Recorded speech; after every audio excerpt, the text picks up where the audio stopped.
Hello everyone, this is Jonathan Little. I'm here today with the 148th episode of Weekly Poker Hand. That is a lot of poker hands. And today we have a hand from a $7,500 buy-in World Poker Tour event that took place at Bay 101. This is typically thought to be one of the softer WPTs. They satellite people into this event all year, and that results in a relatively large field of amateurs, which is certainly fantastic for the professionals. So it's a great place to play, by the way. If you ever have the opportunity to go to Bay 101 during the Shooting Stars tournament every March, definitely give it a try. So straightforward player makes it 1,050 from second position out of his 40,000 chip stack, and I have pocket 10s in the low jack seat with 33,000, playing 200, 400 with a 50 ante. So about, we'll call it 80 big blinds. So with pocket 10s in this spot, I'm going to be very inclined to call. I think we could 3-bet, and I certainly don't think 3-betting is bad or anything like that, but especially if the field is soft and the table is soft, I want to take lines that lead to relatively low variance, because ideally, like say I have on average a 53% edge every hand we play, which clearly isn't how poker actually works, but let's pretend like it averages out to that. Would I rather play for my entire stack with 53% equity, or would I rather play tiny pots with 53% equity? Well, playing for your whole stack with 53% equity will definitely lead to more profit because you're just getting it in over and over 53% equity. The problem is that if you lose your first or second or third hand, you go broke, and going broke is a disaster. So typically you'd much rather play small and medium pots with your edge and then just keep that edge the whole tournament and never risk going broke. And that's not really how poker tournaments work, but it's kind of a way to think about it. So anyway, with pocket 10s here, that's why I like call. If this was a cash game, I would almost certainly 3-bet, but even then I think calling's fine versus a straightforward raise. Player in the cutoff calls, button calls, and we see a flop 4 ways. Flop comes 8-7-4, 2 diamonds. And the pot's not displaying on the displayer. By the way, if you're not watching this at jonathanlittlepoker.com or on YouTube, definitely try to watch these hands. I know that we do put this podcast out on iTunes and Stitcher, but you're going to find watching it will be a little bit more beneficial. And again, you can do that at jonathanlittlepoker.com/WPH. We have all the past episodes there. So if you just want to go find videos to every single one of them lined up as easy as I could possibly make it for you, there they are at jonathanlittlepoker.com/WPH. Anyway, pot is about 5,000. And now the straightforward player bets 5,500 into the 5,000 pot, into 3 players on 8 of diamonds, 7 of diamonds, 4 spades.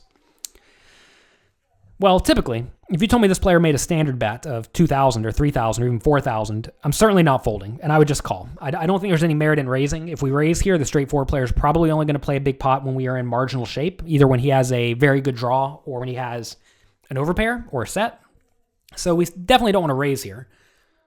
We'd much rather call and keep him in with stuff like ace of diamonds, king of hearts. Hands that we certainly wouldn't mind if they fold, but at the same time, that's really the only part of our opponent's range that we're loving our hand against. So when he bets 5,500, though, into 3 players, what in the world does that mean? Typically, it means something, because the majority of players would bet, quote unquote, normally with some of their, with a wider range. But typically, when you see people betting large, it usually indicates a stronger range than normal, or at least a more polarized range. So if my opponent has a stronger range than normal or polarized range, what does that look like? Well, you can really discount all of the marginal made hands like ace-king. And now we're going to be looking mostly at draws. But notice I have pocket 10, so I block 10-9, right? Which is one of the most obvious draws on 8-7-4. And it's going to be premium made hands. And my opponent is trying to bet to price out draws that his opponents could have. It's interesting that whenever people bet big, they don't actually understand that they're not really pricing out the draws, because imagine I'm sitting here with, queen jack of diamonds for a flush draw, and this guy bets 5,500. There's no way I'm folding. I'm just going to call and try to stack the guy, because quite often when someone's betting big on the flop, they're announcing that their hand is very strong. And if their hand is very strong, well, I certainly want to be in there with my flush draws, because when I get my flush, my opponent's probably going to be unable to fold. So you don't really price out the draws. You just let them know they probably have way bigger implied odds than they typically would, which is certainly not what you want to do. So anyway, when he bets big, I think he's really trying to price out the draws, or he has a really good draw himself. If he has a really good draw himself, we're roughly flipping, like if he has ace, king of diamonds. And if he has a premium made hand, that's going to be pocket 9s or better. Of course, I beat pocket 9s, but I lose to everything else in that range.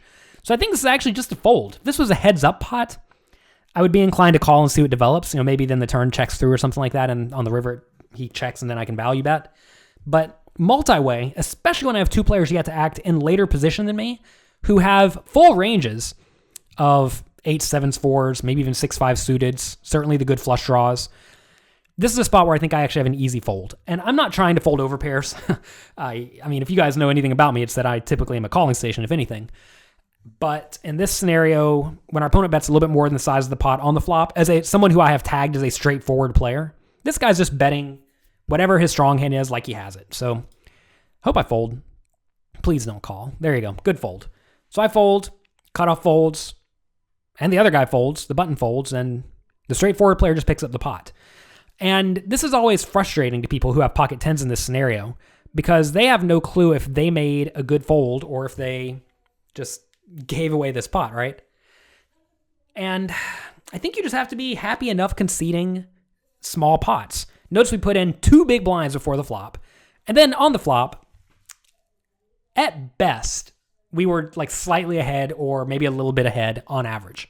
Because even if my opponent's just bluffing with all of his overcards, it's not like we're demolishing that range, right? Usually, if he has like queen of diamonds, jack of spades, of course we're in fine shape, but it's not like we're crushing him. So whenever we're in bad shape, though, whenever his range is nut, draws, and overpairs, well, then we are actually completely crushed. So this was definitely a line that leads to me getting pushed around. But I think in general, if you told me my opponent is a generic, straightforward player, I don't think he's going to be trying to push you around, especially with 2 other players yet to act. This guy just has a good hand, and he's trying to protect his range.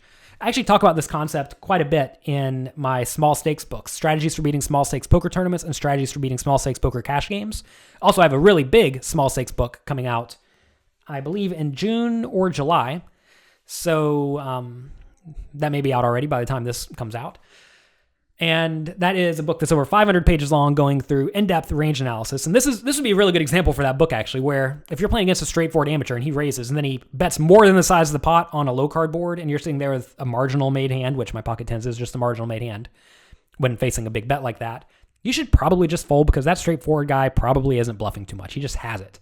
And this fold is something that will definitely conserve your stack. I mean, think about my alternatives, right? I could call the flop. And then what, fold if he bets the turn? I mean, that seems like I'm just burning 5,500. I could call the flop, and then if he checks, does that really mean I have the best hand? I mean, he could be checking with pocket aces there, fearing that he's against the set or something. So that doesn't work out too well. I could raise the flop, but then if he re-raises, I just burn 12,000 chips. That also doesn't seem good. So there aren't really very many good options. And notice that a lot of the options lead to me playing for a giant chunk of my stack. So do I really want to play for a giant chunk of my stack with a marginal made hand? Definitely not. So anyway, hope you enjoyed this hand. You can check out those books at jonathanlittlepoker.com/books. You can also get the audiobook of those completely for free if you've never signed up for Audible at jonathanlittlepoker.com/free. I have a lot of free content over at jonathanlittlepoker.com, and the audiobook offer is a fantastic one because you get 2 of my books for free. So jonathanlittlepoker.com/free. Check that out, and be sure to check back next week for another episode of Weekly Poker Hand. Thanks for being here today.